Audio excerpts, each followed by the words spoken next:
Welcome to the Back to Life podcast, where we explore living well, loving well, and being well. I'm your host, Nicole, and I invite you to tune in for inspirational conversations to get you back to life. Let's get started.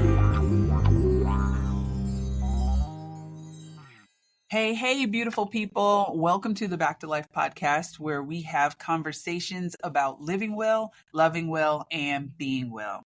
I'm your host, Nicole, and if you're joining us, you're stepping into the second part of our Powerful Seasons of Life series. Last episode, we were starting to dive deep into the winter season, which is that challenging time where everything feels frozen, stuck, or like you're just waiting in the dark for something to happen.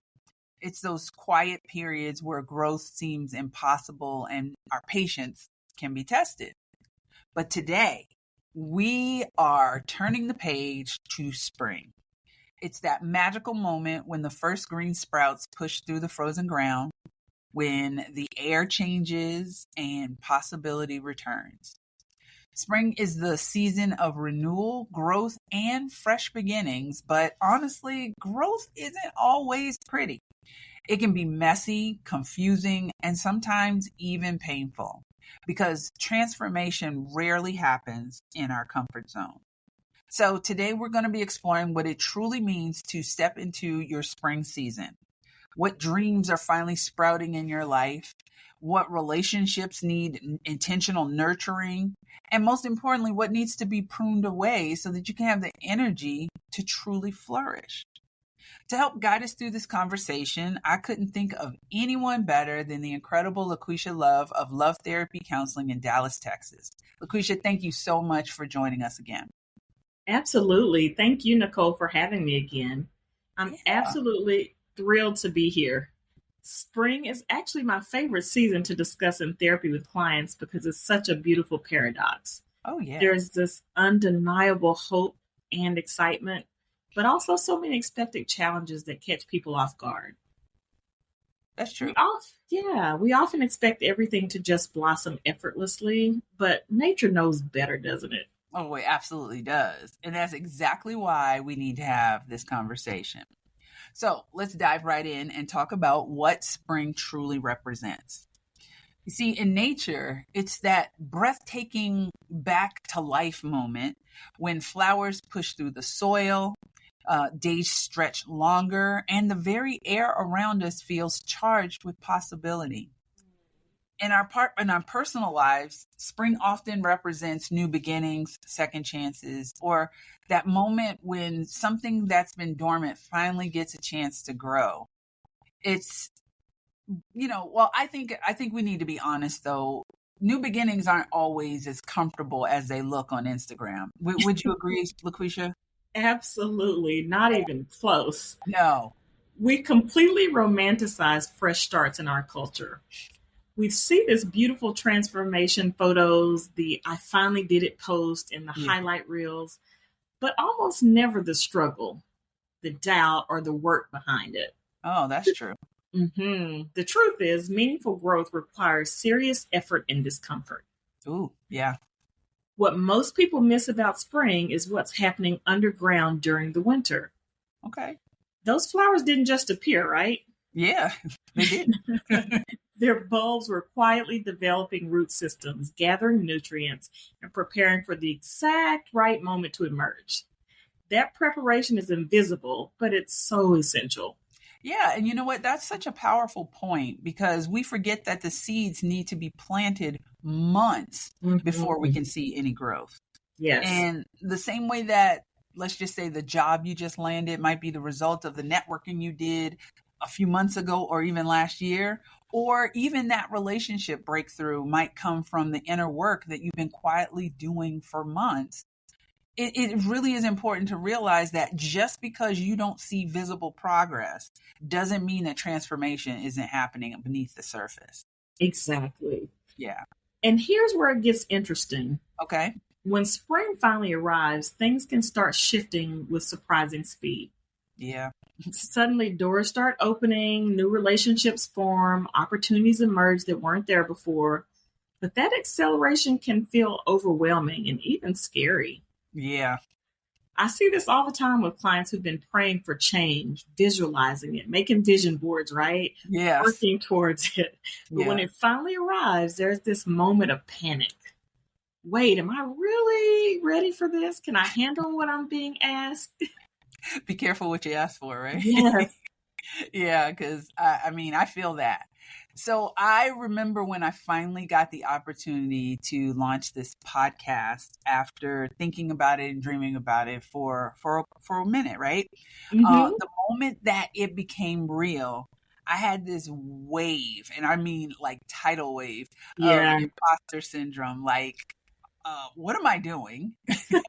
Who am I to do this? It was just, I had a meltdown, but I'm better now, sort of. But, Good. uh, but it's important for us to recognize that growth pulls us out of our comfort zones, and even positive change can trigger our insecurities. That's exactly it. Yeah. And it's completely normal. Yeah. Our brains are wired to prefer certainty, even unhappy certainty over uncertainty. True. True. So when we enter a spring season, our nervous system can actually interpret all that newness as a threat rather than an opportunity. Yeah. Mm-hmm. And that's why we need to understand that discomfort is just a part of the process. It's not necessarily a sign that something's wrong. So, you know what? Let's talk about that discomfort for a second. What do you feel are some signs that listeners might be entering into a spring season, even if it feels uncomfortable? Great question. Okay. You might be in a spring season if you feel simultaneously excited and terrified about new possibilities, like you with your podcast, right? Yeah, we can all relate to, excited and terrified, right? Exactly. Yeah. If old patterns or relationships suddenly feel too small or constraining. Okay. Okay. If you're having more creative insight or ideas than usual. Ooh, so I'm in a growing season. Exactly. If you're noticing all those right place, right time moments. Gotcha. Yeah. If you're feeling drawn to learn new skills or meet new people. And finally, if there's a sense of momentum building, even amid uncertainty. These are all signs that winter's dormancy has ended and growth is beginning. Oh, that's good. I like that. So let's shift gears and talk about something that's absolutely essential, but often overlooked, and that's pruning. Because the reality is, in spring, not everything is meant to grow or continue. Right. No, it's really not. Some things actually need to be intentionally cut back to make room for new life. You see, pruning isn't just something that happens in one season. Like fall, when we're going to talk about fall, that's actually, when we typically think of letting go. But actually, pruning is a rhythm that runs through every season of life. For example, in winter, pruning looks like rest and reflection, making peace with what's no longer working and giving your soul the space to heal. And in spring, it's about being intentional with new growth, removing distractions or habits that compete with what you're trying to nurture. And then there's summer, where pruning helps with maintenance, keeping what's blooming healthy by trimming back what's stealing your energy and joy. It really just helps us to maintain momentum. And then there's fall, where it becomes more visible, where we're shedding what no longer fits, even if it was good for a time, because it helps us to make room to prepare for what's next. And we have to remember that pruning is not punishment. It's preparation. It's not about loss. It is about making room, as I said before, for clarity, for purpose, as well as for peace. Yes, this is one of the most powerful metaphors spring offers us. Oh, yeah. If you've ever watched a professional gardener work with fruit trees or roses before they bloom, it can actually look brutal. They're cutting away a pretty big part of the plant, 30 to 50%. Yeah. Branches that look perfectly fine to an untrained eye. But here's what experienced gardeners understand. Yeah. Every plant has limited energy. If you allow that energy to flow into every possible direction, you will end up with a plant that's alive but not thriving. Oh. Lots of foliage but little fruit. Many buds but few blossoms. The pruning process is not punishment. It's protection for the plant's vital force. Oh, okay. Yeah, no, that is important. That hits deep. So let's look at, what does the pruning process look like in real life? Because I think that many of us struggle with knowing what to let go of, regardless of what season we're in. Sure. In our lives, pruning often looks like letting go of commitments that once served you but are now draining your energy. Setting clear boundaries with people who consume more than they contribute. The vampires. Yes. Releasing old identities or roles that you've outgrown but are still clinging to. Oh, that's a good one. Unlearning limited beliefs that have kept you playing small. Here's a big one. Decluttering physical spaces that keep you tied to past seasons. Ooh, that is a good one. And another huge one, stepping away from social media accounts or content that trigger comparison. How about stepping away from social media, period? We all need a good fast from social media. We do. Just a detox. Just a little. There you go. Yes. And then finally, saying no to good opportunities so that you can say yes to great ones. You know what? That is so practical and so challenging at the same time. I think the hardest part of pruning is that we tend to hold on to things just in case. Like, what if I need this connection later? Or what if this opportunity doesn't come around? You know, we use a lot of what ifs and we kind of cling to that so that we can have a sense of control sometimes. But there's a scarcity mindset that makes pruning feel risky. Absolutely. That scarcity thinking is so natural, especially if you've lived through lean seasons or experienced trauma.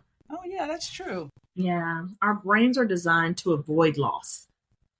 But here's the paradox. You can't grow into your full potential while still maintaining everything from your past. Yeah, you can't take it with you. Exactly. You can't bloom if you're still directing energy to maintaining last season's leaves. That's good. And something I emphasize with clients, pruning isn't rejection. It's selection.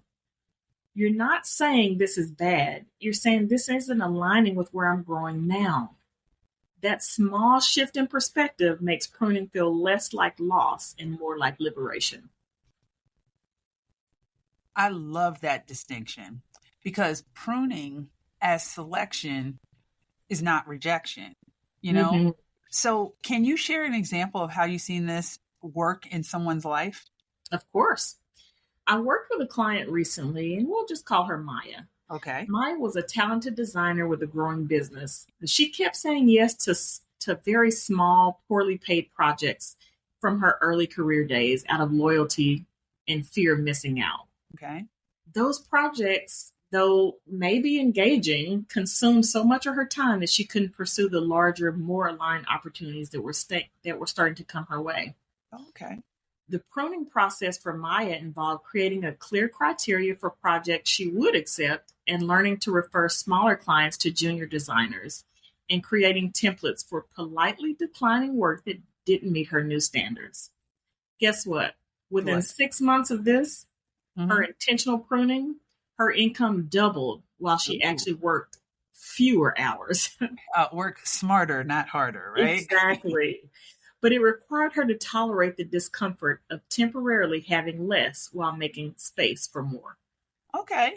So we're pruning, we're making space, but let's talk about the next crucial step, because once we've cleared the way and planted new seeds, we have to consistently nurture that growth. The planting is just the beginning. Yes, Nicole, that's such an important point. Growth is never automatic or guaranteed.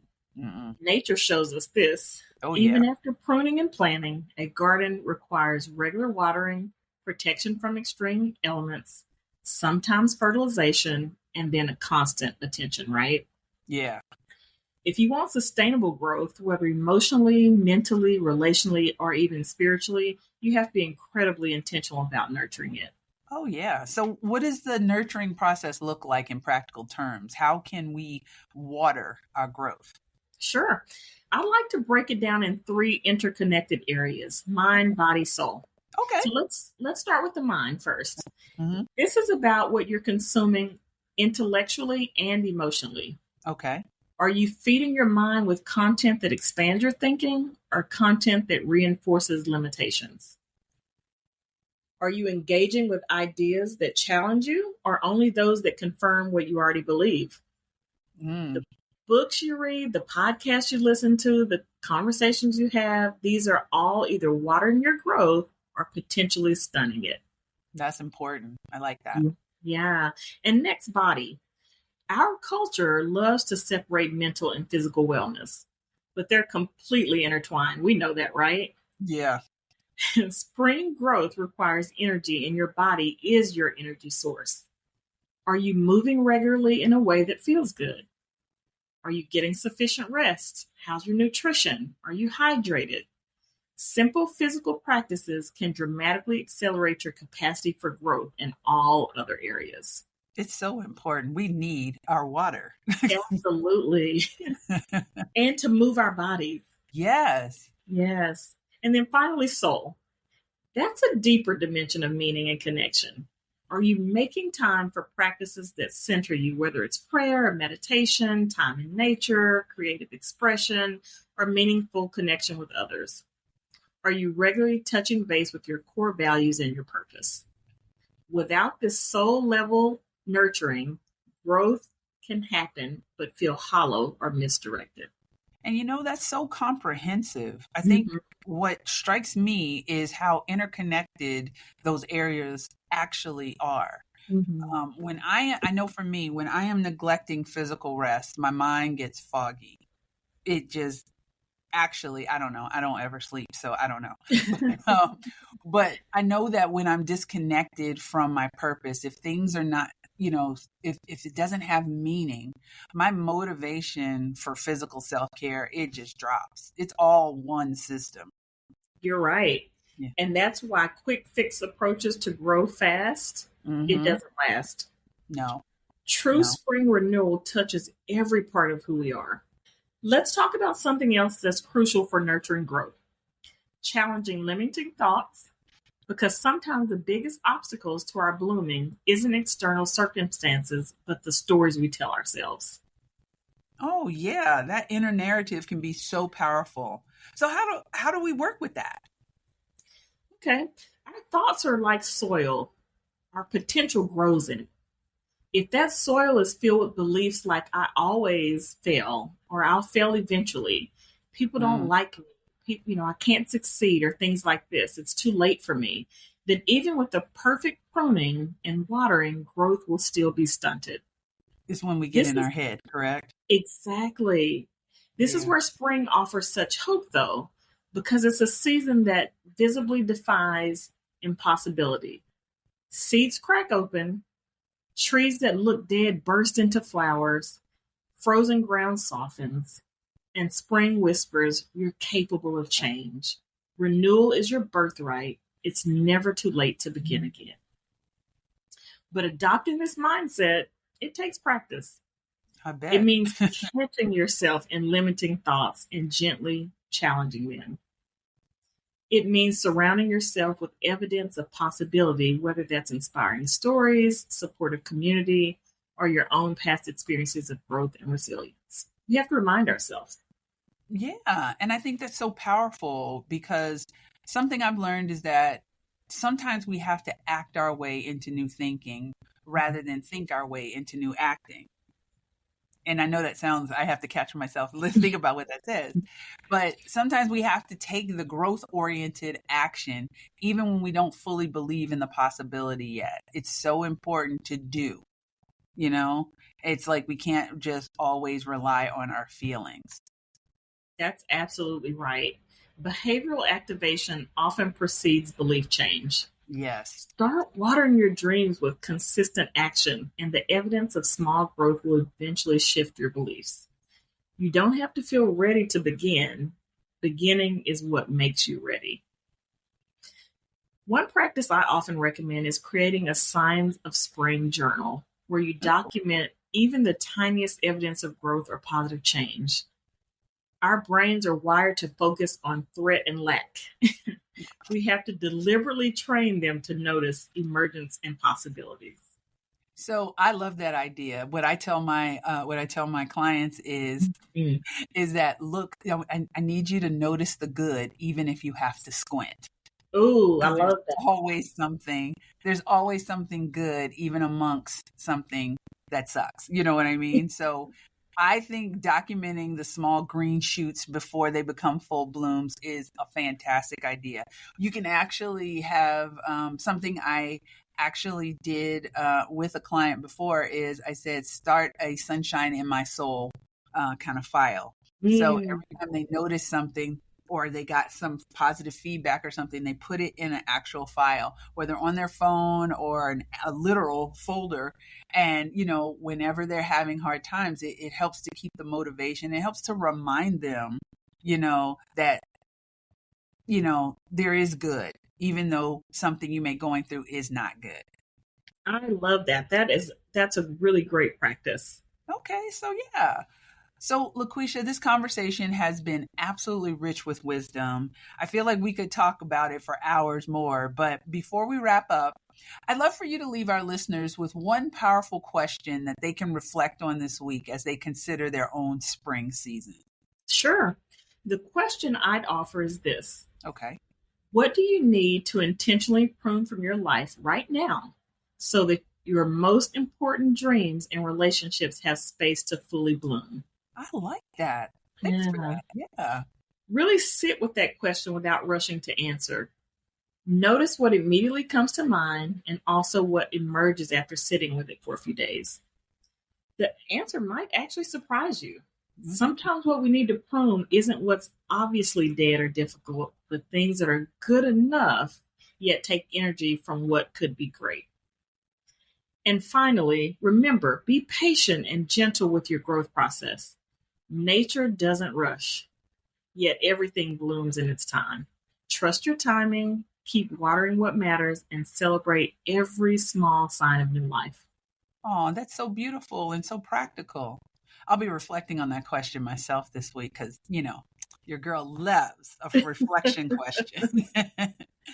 And for everyone listening, if this episode resonated with you, we'd absolutely love to hear from you.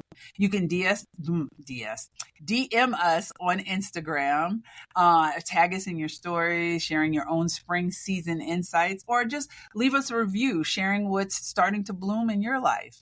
And don't forget to subscribe so you don't miss next week's episode where we'll be continuing our Seasons of Life series by diving into summer, which we've deemed the harvest season. I know that doesn't seem to go, but you'll see why. And we'll be talking about how to recognize when you're in a season of abundance, how to steward it well, and how to prepare for the seasons to come. LaQuesia, thank you so much for sharing your wisdom with me today. Where can people find more of your work? Thank you for having me again, Nicole. The best place to connect with me is through my website, which is lovetherapy.group, or on Instagram at lovetherapydfw. All right. Well, thank you. That's amazing. We'll definitely link all of that in our show notes. And until next week, beautiful people, remember that growth isn't always comfortable, but it's always worth it. This is Nicole with the Back to Life podcast. Be well, and I'll talk to you soon.